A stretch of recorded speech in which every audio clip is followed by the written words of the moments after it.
Good morning বন্ধুরা, তোমরা সকলে কেমন আছো? আশা করছি তোমরা ভালো আছো আর আমিও ভীষণ ভালো আছি।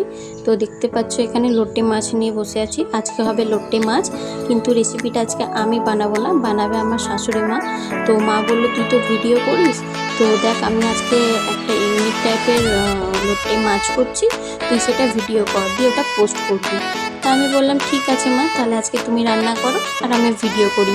তো আমি মাকে সব জোগাড় দিয়ে দিয়েছি, মাই রান্না করেছে। তো লোটে মাছের মধ্যে সবার ফার্স্টে আমি নুন আর হলুদ ভালো করে মিশিয়ে ওটাকে মেখে রেখে দেবো। আর দেখো লোটে মাছ থেকে এখনই জল বেরোতে শুরু করে দিয়েছে। তারপরে দেখো এরকম কিউব করে পেঁয়াজ কেটে নেব, আর এরকম করে বেগুন মা কেটেছে, এরকম করে আমি কাটতে পারি না।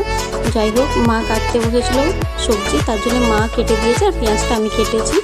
তারপরে দেখো কড়াইয়ের মধ্যে তেল দিয়ে দিয়েছে, তেলটা গরম হতে দিয়েছিল। তেল গরম হয়ে যাওয়ার পর মা দিয়ে দিল সব পেঁয়াজগুলো। এরপর পেঁয়াজটাকে ভাজতে দিতে হবে।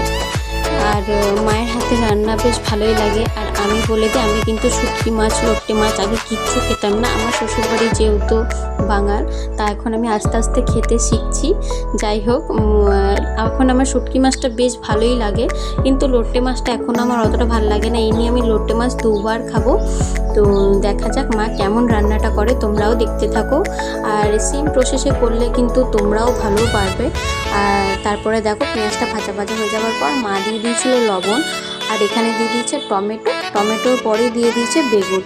এরপর এখানে এগুলো ভাজতে থাকার পর দিয়ে দেবে কিছু গুঁড়ো মশলা। তো তোমরা দেখে নাও কী কী গুঁড়ো মশলা দিয়ে দিচ্ছে মা ফার্স্টে দিয়ে দিচ্ছে হলুদ গুঁড়ো, পরিমাণ মতন হলুদ দিচ্ছে, কারণ মাছেও হলুদ দেওয়া ছিল। আর ওখানেও পরিমাণ মতন লবণ, মাছে যেহেতু লবণ মাখানো ছিল তার জন্য পরিমাণ মতন এখানে মশলা শুধু কষানোর জন্য লবণ দেওয়া হয়েছে। তারপরে দিয়ে দিচ্ছে এখানে লঙ্কার গুঁড়ো। আমাদের বাড়িতে কিন্তু কেউ বেশি ঝাল খায় না, তার জন্য অল্পই লঙ্কা গুঁড়ো দেওয়া হচ্ছে। আর গোটা লঙ্কা দেওয়া হবে, আমরা সব হাতের মধ্যে ডলে ডলে খাই লঙ্কা। আমি, আমার বর আর আমার শাশুড়ি মা, আমরা তিনজনই ঝাল খাই, বাকি সবাই ঝাল ছাড়া খায়।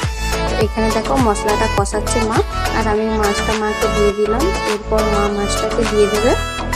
মাছটা দেওয়ার পর মা আর খুন্তি লাগাবে না, মানে নাড়িয়ে নাড়িয়ে আপনার কি বলে সাঁড়াশি দিয়ে কড়াইটাকে নাড়াবে, দিয়ে রান্না করবে।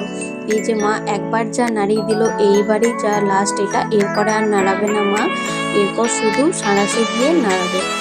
তো দেখো, এরপর দেখো এটা কষানোর পর দেখো কত জল বেরোতে শুরু করেছে। লোটে মাছে অনেক জল বেরোয়, তার জন্যেই আর কি জল দেয়া হলো না, এটাতে জল দেয় না। তো এরপর মা এটা ঢাকা দিয়ে দিচ্ছে। তো এরপর এটাকে লো ফ্লেম করে আমাকে মা বললো যা তুই ধনেপাতা তুলে নিয়ে, যেহেতু রাত্রি ছিল তার জন্য আমি গাছ থেকে ধনেপাতা তুলে নিয়ে এলাম। এটাকে বলে বিলাতি ধনে, দেশি ধনেপাতা। তো আমাদের বাড়িতেও অনেক হয়েছে। এরপর আমি ধনেপাতাটা কুচিয়ে রেখেছিলাম। তো এই দেখো কত কত জল বেরিয়ে গেছে, জল আর দিতে হয়নি। তারপরে মা ধনেপাতার কাঁচা লঙ্কাটা দিয়ে এটা পুরো কমপ্লিট হয়ে গেছে, খাবার জন্য রেডি। তো ভিডিওটা কেমন লাগলো অবশ্যই তোমরা দেখাবে। আর আজকের মতন এখানে ভিডিওটা ফিনিশ করছি। ভালো লাগলে লাইক, কমেন্ট, শেয়ার, আর আমার চ্যানেলটা প্লিজ সাবস্ক্রাইব করে দিও। টাটা।